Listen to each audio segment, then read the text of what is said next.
Hello, and thank you for joining Inflection Point, hosted by the Go Red for Women Venture Fund. Inflection Point explores the new frontier where science, investment, and innovation intersect to elevate the health for women.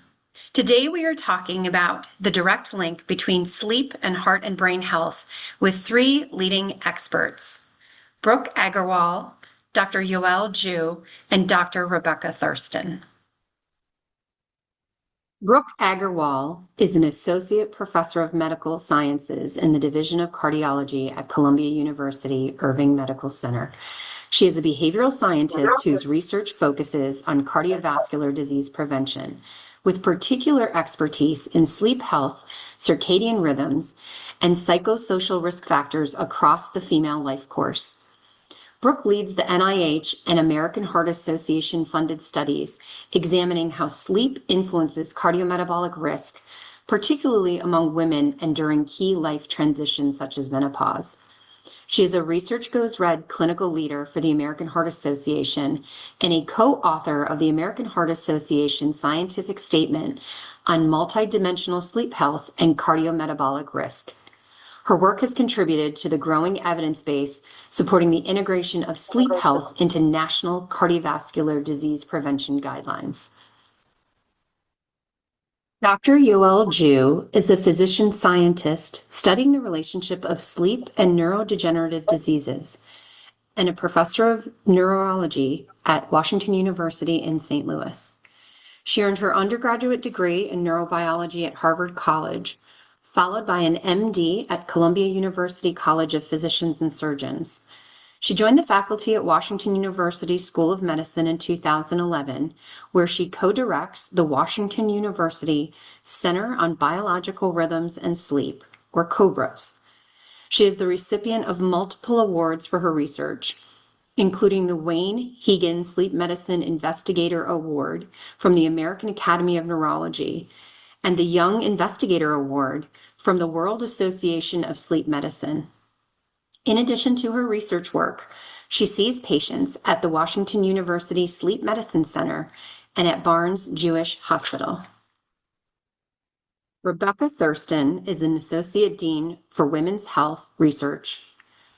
She's the Pittsburgh Foundation Chair of Women's Health and Dementia, Distinguished Professor of Psychiatry, Psychology, and Epidemiology, and the director of the Center for Women's Biobehavioral Health at the University of Pittsburgh.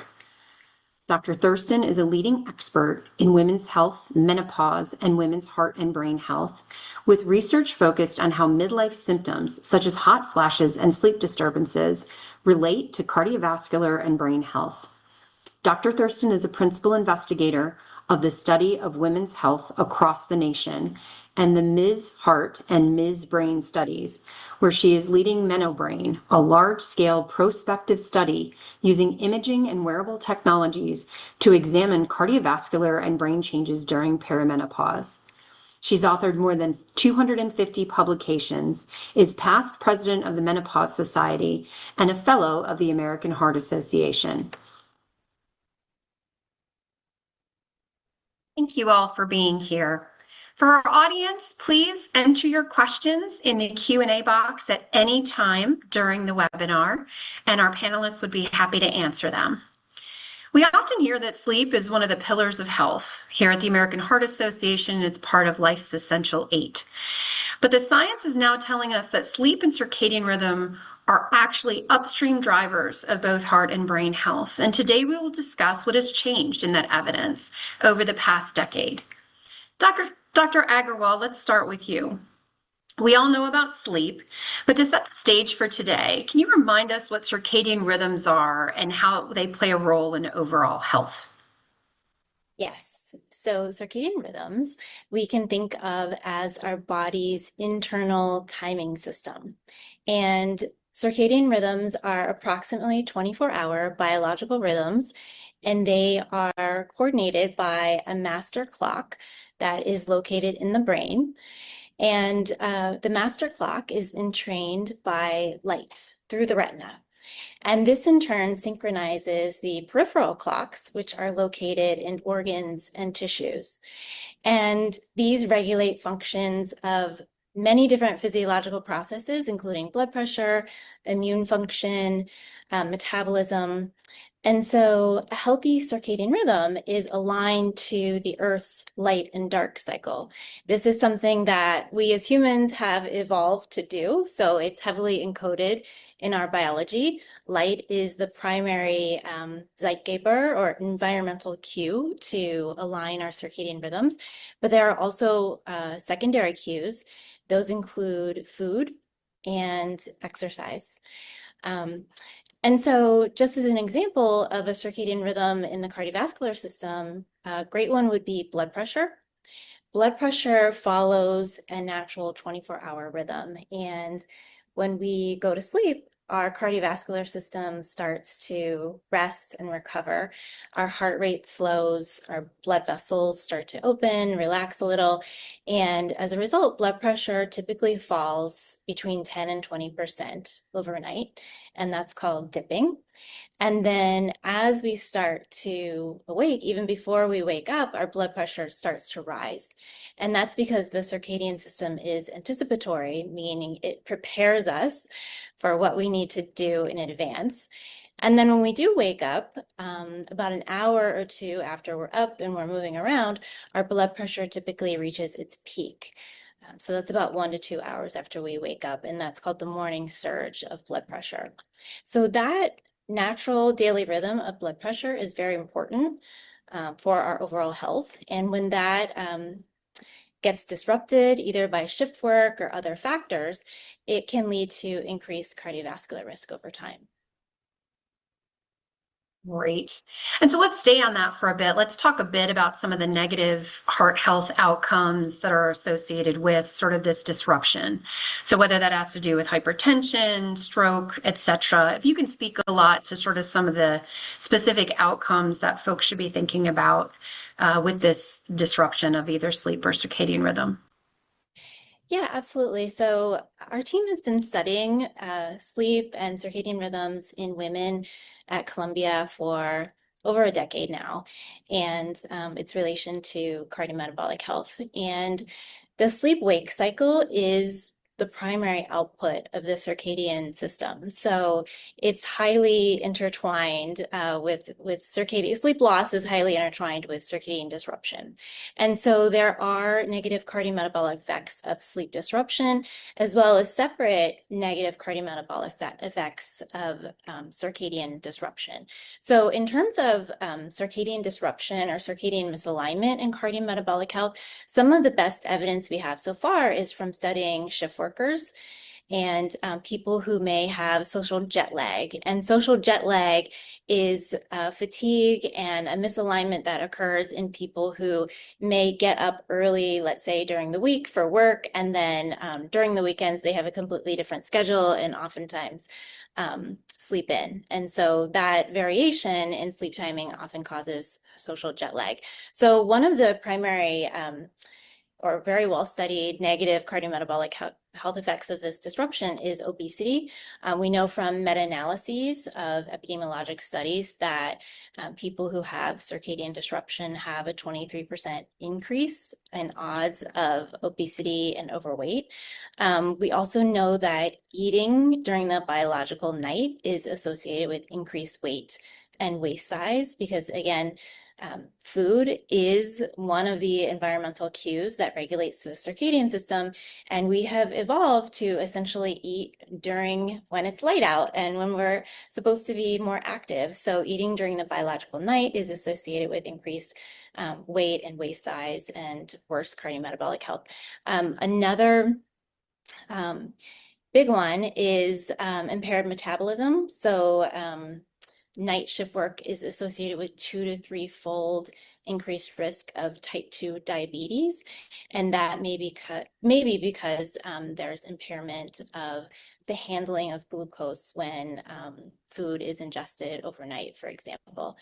There's also a lot of studies on hypertension. So we've actually shown in our research at Columbia that women who had variation in their eating schedules, which we like to call eating jet lag, that variation between the times that you eat during the week and the times that you eat over the weekend, women who had at least a 30-minute increase in the regular times that they ate during the week and the times that they ate over the weekend, they actually had an increase in systemic inflammation as measured by C-reactive protein. Great. Well, so now let's shift from the heart to the brain for a bit. Dr. Ju, I'd love you to talk about one of the most exciting areas of research, which is really the relationship with sleep and Alzheimer's disease. And what do we know about sleep's role in kind of clearing these toxic proteins such as amyloid and tau from the brain? Sure. First of all, thank you for inviting me to be part of this conversation. I'm a neurologist and sleep medicine physician by training, and I spend a lot of time doing research on how sleep interacts with brain diseases, especially neurodegenerative ones. So this is super exciting for me. Something that's important for the audience to understand is that Alzheimer's disease and neurodegenerative diseases in general, they actually start in the brain many years before symptoms. So when we think of Alzheimer's disease or dementia, it's people who have problems with their thinking and memory. But even before symptoms or the symptomatic stage of disease, about 15 to 20 years prior to that, the disease process has started and is building up in the brain. And that stage is called the preclinical stage of disease. And so that is a real window of opportunity during which we could potentially intervene or affect the disease process so that people hopefully don't actually develop dementia. So there's a lot of attention being paid to the preclinical stage of disease and what is going on in terms of the disease mechanisms. The ways that we can tell if someone has Alzheimer's disease in the brain are to see if people have buildup of clumps of either amyloid or tau in the brain. These are two key proteins in Alzheimer's disease. We actually all have amyloid and tau in our brains right now. They occur in soluble form. They're just dissolved in the brain. But if amyloid starts to clump up into insoluble plaques, that is a first known step of Alzheimer's disease. So there's a variety of markers that we can use, either imaging, spinal fluid tests, and now blood tests to be able to detect if people have those clumps of amyloid or later on clumps of tau that are key steps in Alzheimer's disease. So back to your question about the relationship between Alzheimer's disease and sleep. It was noted about 15 years ago in mouse studies that levels of amyloid, the soluble amyloid, went up during wakefulness and went down during sleep. This was soon replicated in human studies as well, where, as people are awake during the day, their amyloid levels are higher, and during sleep, the amyloid levels go down. This was again shown with tau as well.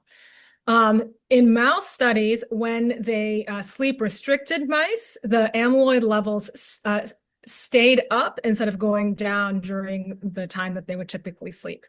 Again, this was done in humans as well, where if humans are sleep deprived overnight, their amyloid levels don't go back down like they're supposed to, they stay high. And the same has been shown for tau in subsequent experiments as well. So at least in the mouse studies, we know that if amyloid, the soluble levels of amyloid are elevated for long periods of time, they are more likely to get amyloid plaques and subsequent neurodegenerative changes. What we don't know in humans is whether chronically sleep depriving someone or disrupting sleep over months and years, if that increases plaques. What we do know from a long observational studies is that people who reported excessively short sleep or poor quality sleep a couple decades down the line have a higher risk of dementia and Alzheimer's disease. So we do have quite a bit of data, at least from mice, and then a lot replicated in humans, that sleep directly affects levels of amyloid and tau, which are key proteins involved in Alzheimer's disease. What we don't have yet are is direct evidence in humans showing that switch from elevated amyloid soluble levels to amyloid plaques. But I think that data will be coming soon. So to stay on that, because I think, one of the questions is sort of state of the evidence and sort of what are some of the big unanswered questions. You started to go down that road. If we could meaningfully improve sleep or deal with some of the sleep deprived states, how do you see that or envision that, again, knowing the studies are still forthcoming, to sort of impact an ability on sort of cognitive decline or dementia? Is that something you think would create a window of opportunity to be sort of neuroprotective, or how are you thinking about that? Yeah, so actually from the first experiments that reported this relationship between Alzheimer's pathology and sleep, that first study showed that giving a drug to increase sleep actually helped reduce the number of amyloid plaques. And so I think the hope would be that in humans, we would be able to identify people who have preclinical Alzheimer's disease, which we can do quite easily now with the blood-based biomarkers that we have, identify people who are at risk of converting to symptomatic Alzheimer's disease and potentially intervene either by improving their sleep through drugs or through behavioral means or other means to hopefully decrease their risk of getting dementia or problems with their thinking and memory. So I think that we have a lot of data to support doing neuroprotective clinical trials against symptomatic Alzheimer's disease. So that would be so exciting, if we could actually take those findings in mice and apply them to humans to protect against an awful disease. And we know that sleep disruption is something almost everyone can relate to, but there are certainly specific life stages when that can play a role. And again, as sort of the Go Red for Women Fund, I'd love to talk a little bit about women-specific considerations as we think about sleep and heart and brain health. So I'm going to turn to Dr. Thurston and see if we can talk a bit about how women experience, unique sleep challenges, right? Perimenopause, menopause, and how these transitions influence both sleep and that long-term health of both the heart and the brain. Absolutely. Well, first, thank you for having me. I am thrilled to be able to talk on this topic. Women experience multiple different life stages and potential challenges to their sleep throughout this time, whether it's during the menstrual cycle, where you see changes in sleep during the luteal and menstrual phases, during pregnancy and postpartum, both changes in physiology that can drive changes in sleep as well as caregiving demands. And then finally, where my area of expertise is most focused is on the menopause transition, which is a universal transition. All women will go through it who live into midlife. 40 to 60% of women will experience sleep disturbances during the menopause transition. And the menopause transition lasts for quite a long time. This is typically somewhere between 7 to 10 years that you see symptoms during the menopause transition. So this is a really prolonged period. Sleep disturbances are one of the real features of the menopause transition. And there's multiple reasons for that. It's not only about hot flashes. Hot flashes matter, but they account for maybe a third of the sleep problems during the menopause transition. Other things like hormonal changes, changes in thermoregulation, changes in mood and psychological functioning, all can drive these sleep changes that occur during the menopause transition. And then finally, the changes in sleep that occur during menopause are really important drivers of changes in heart and brain health. So the menopause transition is increasingly understood as a time of accelerated changes in the underlying vasculature, as well as potential changes in brain and cognitive health. And what we see, for example, that women who have persistent sleep problems during the menopause transition, they have about a 75 to 80% increased risk of heart attacks or sleep problems, or excuse me, heart attacks or strokes later in life, and in fact, a doubling of the risk of strokes. So, which is another way you can get to dementia, in addition to Alzheimer's dementia. So, really important changes during the menopause transition when it comes to women's sleep, their heart health, their brain health, and the role of sleep in women's heart and brain health is absolutely crucial as they age. Uh, Follow on to that with a question we got from our audience. And I know it's not menopause, but there's life stages and some of these changes.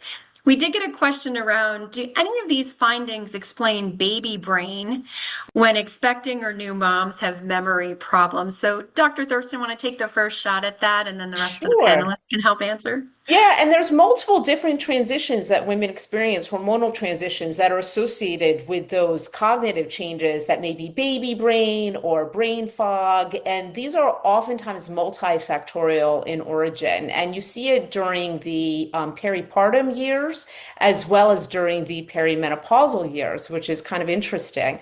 And sleep is definitely part of the picture there. That persistent sleep changes are going to drive changes in cognition, as well as increases in those subjective symptoms of brain fog. So that's a key player. Also, the changes in mood are some of the drivers of this, as well as the profound hormonal changes that women are experiencing during these transitions. After peripartum, there's massive changes in multiple different sex hormones. The same thing with the perimenopause. So these are multifactorial in origin, but I will say for perimenopausal women clinically, one of the first things I do when a woman presents to me with a brain fog or troubles with cognition is to really take a close look at her sleep. And this is not only garden variety insomnia, that's important, where you're either having trouble falling asleep, you're waking up a lot during the night, or you're waking up earlier than you want. We also see increases in sleep disordered breathing. And this is true during peripartum as well as perimenopausal, where you're seeing increases in things like sleep apnea, which is also going to be a driver of changes in cognition and brain health and heart health. Yeah, and let's stay on this a bit. I mean, I think historically women's sleep complaints have been dismissed as stress or anxiety or simply just part of aging. And I think the field is obviously now recognizing it as such an important clinical biomarker for health. Dr. Agarwal, can you speak to that a bit and sort of how the field has been moving forward around sleep and understanding of circadian rhythm, and anything we can sort of advise to the audience about how to think about the space as it's evolving? Absolutely.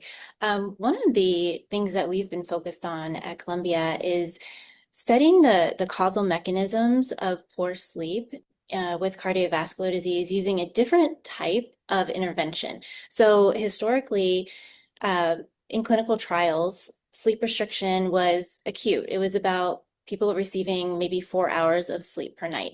But that does not mimic real life. In real life, most of us are walking around chronically, mildly sleep deprived. So we should be getting about 7 to 8 hours per night as adults, but most of us are getting 6.5 hours per night. So at Columbia, my colleague Marie-Pierre St-Onge designed a 6-week intervention, taking women who slept on average 7 to 8 hours per night and asking them to go to bed 90 minutes later. And so they were getting an average of 6 to 6.5 hours of sleep for 6 weeks. And those kind of mild, frequent sleep disturbances are way more common among women than the major sleep disorders that we typically think about. So a lot of women report waking up per night, going to bed a little bit later, having to wake up early in the morning when they don't necessarily want to be awake at that time. So we found very significant results. So women who underwent this 6-week period of this mild sleep restriction actually had a 15% increase in insulin resistance overall after the 6 weeks. And that was 20% increase in insulin resistance for postmenopausal women specifically.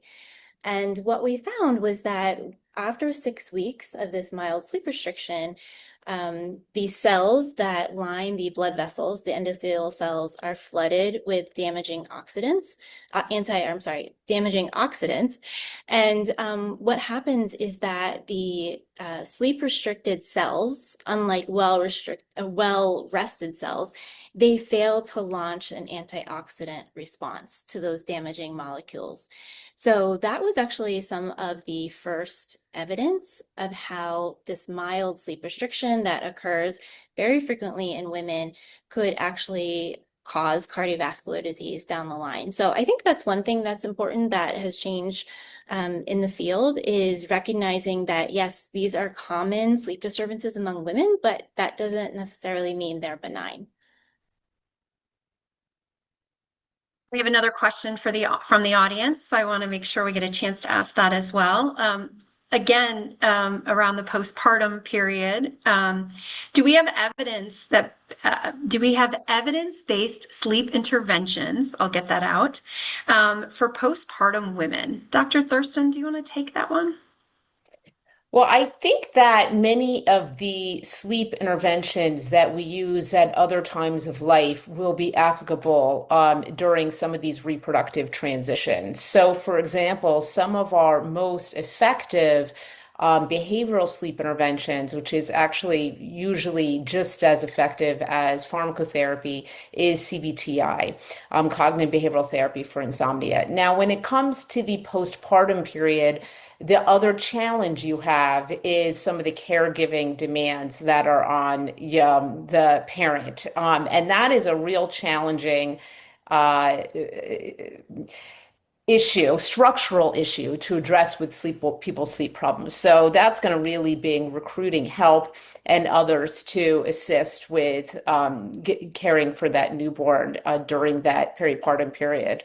But I welcome the others if they know of more specific behavioral interventions that have been used in the peripartum period. Sure. I guess it's not clear from the question whether it is a question about having problems sleeping or insomnia, or if it's a problem of feeling like they can't get enough sleep because of caregiving or other demands. In general, the postpartum period is a sleep-deprived one because of the need to care for an infant that does not have stable circadian and sleep rhythms yet. And so if someone is sleep deprived and is having trouble sleeping during the opportunities they have to sleep, like women in this category, if I see them with insomnia in the postpartum period, the next set of questions I ask are to query for mood disorders. Postpartum depression and anxiety are extremely common, and many people present with sleep problems as their main symptom, rather than realizing that they feel blue or whatever. So I do think it's important to kind of tease apart the insomnia or sleep disturbances that come as a result of mood or anxiety disorders versus something else. So perhaps the audience member can clarify the question as to what type of sleep problem in the postpartum phase. Great. Well, while we wait on that, let me sort of follow on to this thread of sort of evidence-based interventions, right? We've seen an explosion of consumer wearables, different apps, sleep tracking is everywhere.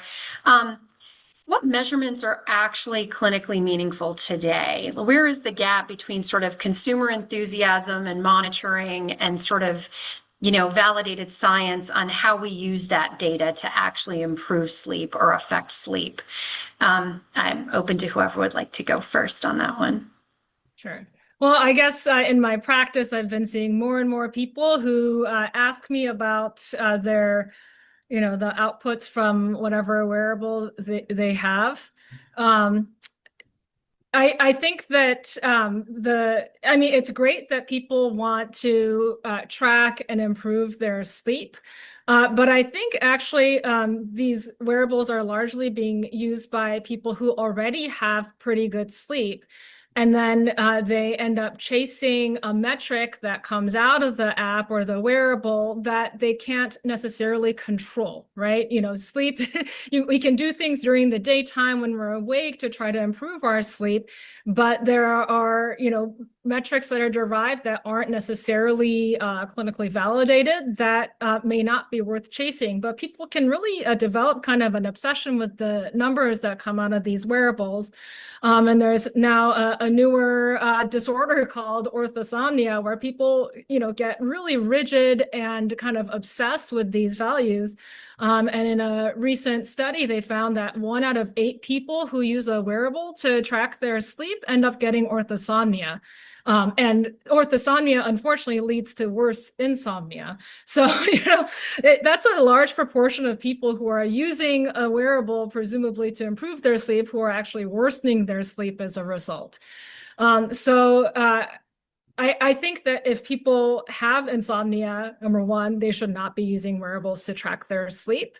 And then 2, I think the more important clinical outcome is how people feel. I think, you know, our brains are exquisitely sensitive to how restorative the sleep was, right? If we lose 1 hour of sleep a night, we feel it the next day. If our sleep is disrupted, we feel it the next day. And so I think that when we rely on wearables and we're kind of chasing a metric that comes out, we lose the ability to kind of reflect on how we feel and how our behaviors the day before affected that. So I think it's great if people use wearables to kind of stay on track in terms of their sleep schedule and getting enough sleep. But I would not recommend, you know, any of the metrics that come out of them as specific goals or targets for anyone. Yeah, and I would love to jump in on this one as well. I use a lot of wearables in my research, and I find them useful in that context.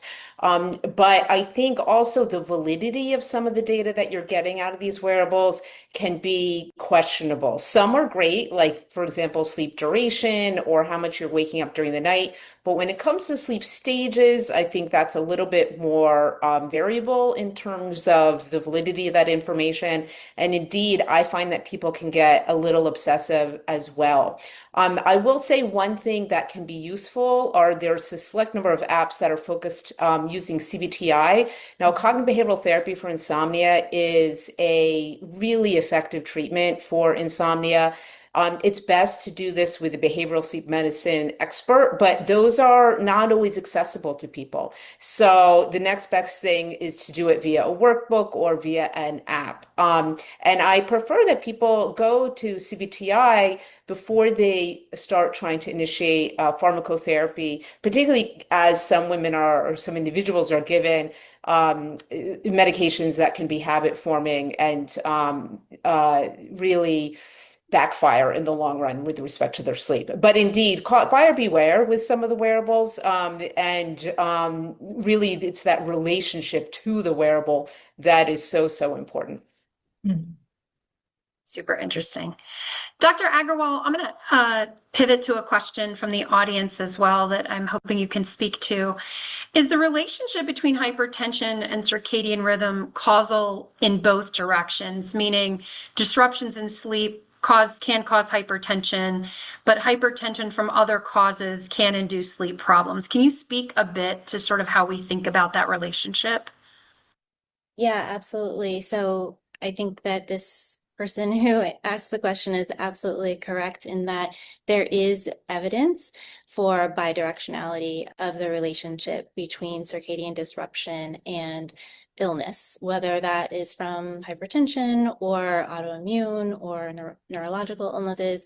But we think that chronic circadian disruption or misalignment could lead to these illnesses. And in turn, especially if someone is having symptoms, oftentimes hypertension is a silent disorder. So, but something else that may be underlying that illness that is causing symptoms could disrupt sleep, could cause someone to not get enough sleep, and that could in turn cause someone to be waking up later, for example, than they normally would. And that could in turn relate to a circadian misalignment. So it's definitely plausible, and there is evidence that it goes both directions. Right. And I'd love to get you guys to think about redesigning healthcare around what we know now around sleep and circadian rhythm, and how, to the innovators and folks in the audience, how do we think about how do we integrate sleep and circadian rhythm and its impact on health into the care delivery side, into healthcare? And so, Dr. Ju, I'll start with you, but I would love for all the panelists to speak to this. Well, I think overall we need more people who seek specialized assessment for their sleep problems. Like you said earlier, sometimes sleep problems are brushed off as, quote, just stress or just anxiety. And, stress and anxiety, if they disrupt sleep, are, very valid problems. And, even common sleep disorders like sleep apnea, which, more recent estimates have placed at probably, 30% of adults in the US have sleep apnea. The vast majority, like 80% of them, are not diagnosed. So I feel like there's this huge population of people who have sleep problems, very significant sleep problems that lead to health problems down the line, who have never seen a sleep doctor, have never, had a sleep study. So I do think we need to better integrate into our health system a way of assessing a broader population for sleep disorders, and kind of funneling them to, appropriate healthcare providers. I think of, like we all, turn 45 and get a colonoscopy to look for GI cancers. Why is it that when we turn 45, we're not getting sleep studies or getting screened for sleep disorders, when, sleep apnea is a lot more common than colon cancer, for example. So I think there is a huge opportunity and a need to provide access to sleep healthcare to the broader population. Dr. Agarwal or Dr. Thurston, do you want to say anything? I'll jump in. I think in terms of redesigning the healthcare system, one gap that I see in terms of wearables is that they have come a long way, but there is still a major gap in implementation. So people get a lot of data from their wearables and don't necessarily know what to do with it. And as someone who is trained as a behavioral scientist, this is very important to me, because behavior is extremely complex among humans, and behavior is influenced by the motivation that we have, the opportunities that we have to change behavior, as well as our capabilities. So I think that just giving people more data is not necessarily helpful. I think that it needs to be paired with implementation strategies and behavior change strategies, and also not losing the plot of focusing on the basics and what we can actually do in terms of sleep, diet, and physical activity to improve our cardiovascular risk. So I think that potentially AI could be helpful here in tailoring guidance, but that's just a starting point, and it does really need to be connected to a human. And so, especially for women, I think there are many additional screening opportunities in women's health that could be used for asking about sleep. So at the cardiology office, of course, a woman's primary care doctor, but also, when women get a mammography or when women go see their OBGYN, they could be asked about sleep and just have a conversation. So we, at with the AHA statement that we wrote last year on multidimensional sleep health and cardiometabolic implications, the recommendation was to just ask one question so healthcare providers can ask, how is your sleep? And that's an open-ended question that can then start the conversation. And from there, a woman can talk about any challenges or barriers that she's experiencing and get appropriate care. I'll weigh in as the third person in this trio. There's so many ways that we need to change how we relate to sleep in the healthcare system. Number one, I think culturally we see sleep deprivation as a badge of honor. I think many of our physicians and other healthcare providers are trained to chronically sleep deprive themselves, and that's part of the deal. So that's, number one. Let's heal the providers. Number two, let's ask about sleep routinely in our as Dr. Agarwal was mentioning, in our clinical encounters, as it's a vital sign that we just routinely ask about. Number three, we need to train the providers what to do about it. When you get that information, what are the next steps? So what are the different drivers of sleep problems at various stages of life? And if you detect a sleep problem or signal, what do you do then? Who do you refer to? And then what are the appropriate treatments that are available? So I think there's a lot of individual education of the patient, but some structural changes, and then provider education that is so crucial if we're going to tackle this issue of widespread sleep disturbance, I think, in our population. Well, and I know I was going to ask about suggestions, and we had a specific question from the audience around magnesium glycinate, but let's start very high level. Let's sort of, what suggestions do you have? I'm sure many of the audience members and even myself struggle with this. How do we think about recommendations today? What are some of your go-to initial things? You've touched on some of them today, but I'd love to hear just kind of a best practices from the experts. Dr. Thurston, you want to start for us? Best practices in terms of improving one's sleep? Yes. What are some of, for audience members who may be at different life stages, how do we think about those early first opportunities that are accessible? So whether that's a supplement, whether that's getting into a routine, how do you think about those early recommendations? Yeah, the initial recommendations, I think, first of all, what is the sleep problem that you're having? Is it trouble falling asleep? Is it waking up during the night? Is it early morning awakening? Is it snoring? Those are all going to imply, particularly the last, a somewhat different route. But I think keeping a regular schedule, particularly a regular sleep time, this is and during the weekdays and the weekends. So that's that social jet lag that we were talking about earlier. Unfortunately, we all like to sleep in on the weekends, but the best thing is to really entrain your body on a regular rhythm. Give yourself enough of an opportunity to sleep is also really important, rather than we oftentimes will sleep restrict and only allow ourselves to sleep so many hours. Watch substances. Alcohol can really, unfortunately, start to backfire, particularly as you age, where it may help you fall asleep, but oftentimes you will wake up in the middle of the night and get non-restorative sleep. Minimizing some of the environmental, particularly for perimenopausal women, keeping that room pretty cold. Women are also experiencing thermoregulatory dysfunction during the perimenopause, so keeping that cold. And then getting those other things treated that may be driving some of those sleep challenges that you're having, whether it's mood challenges. So sleep disturbance is one of the features of depression, also anxiety disorders, and it's a major risk factor for the development of depression and anxiety, also a feature of PTSD.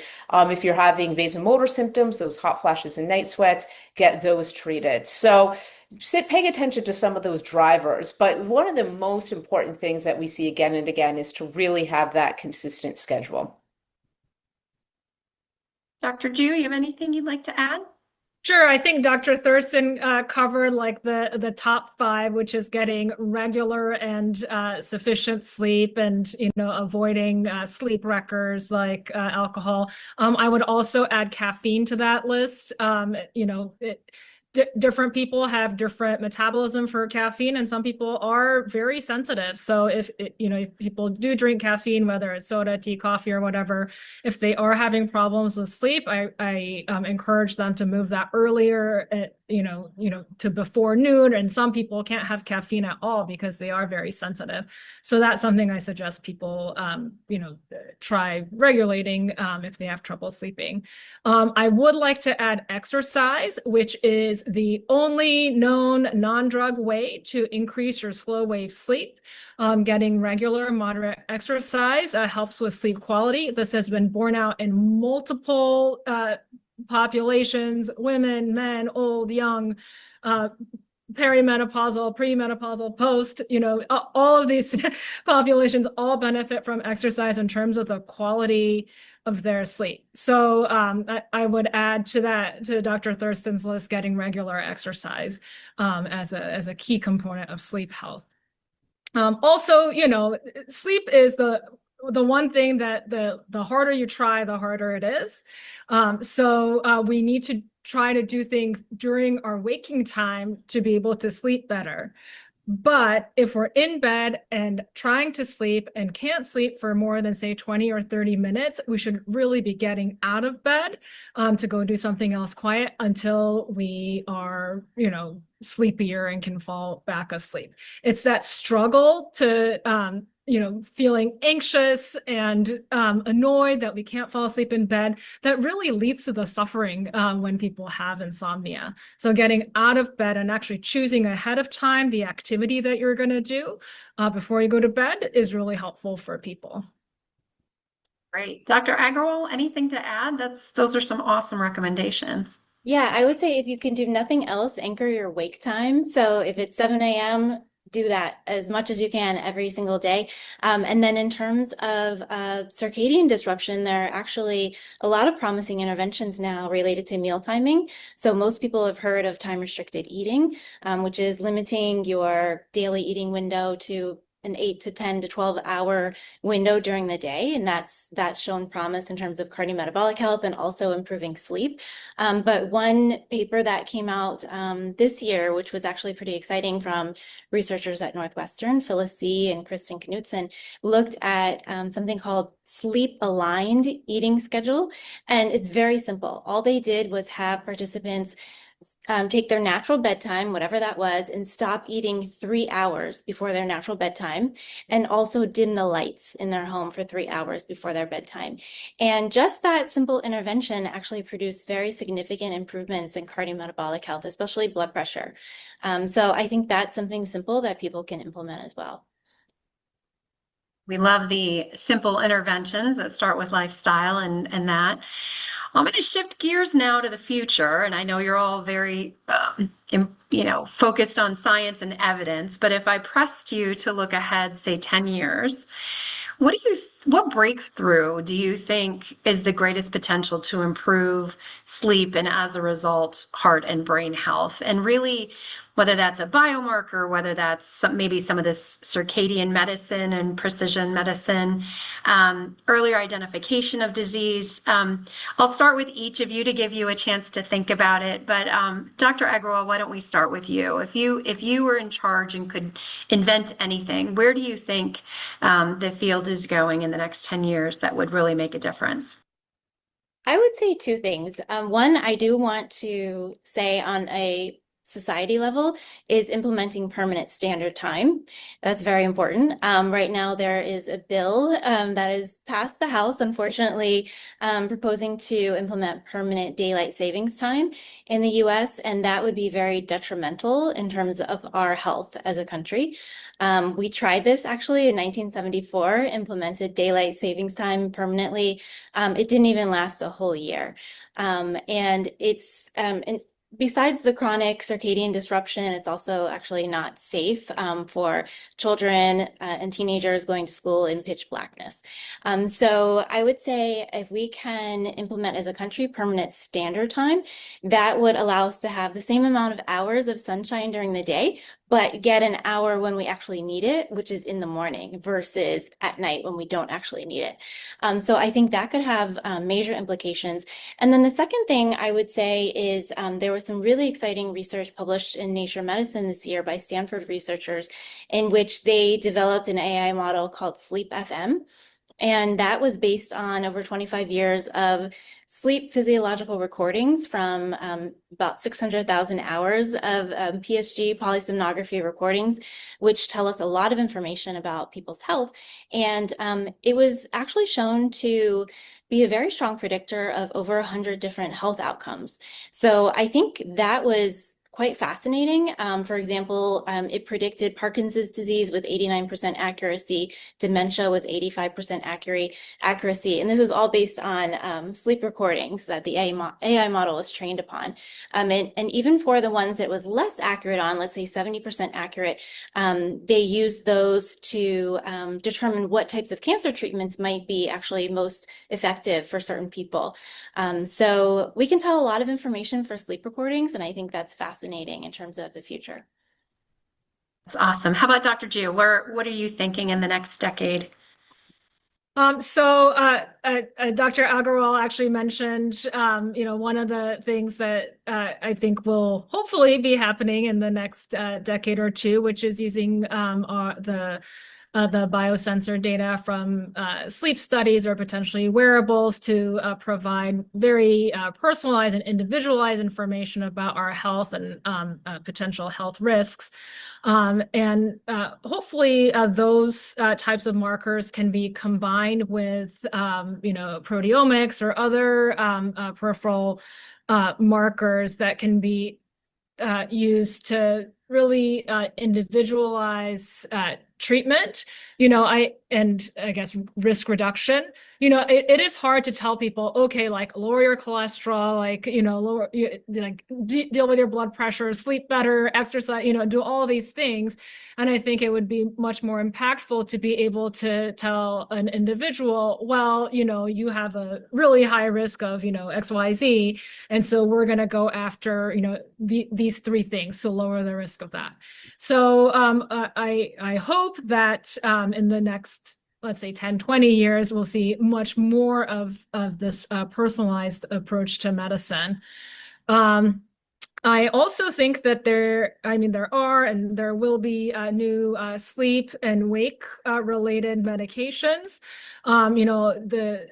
Of course, CBTI, which is a behavioral treatment, is first line for insomnia. But, I do think there are going to be other medications which hopefully will be able to help with sleep without some of the issues of abuse or dependence that we've seen with older medications. And then, also perhaps have medications or using those medications to affect the levels of amyloid or tau or other neurodegeneration-related proteins.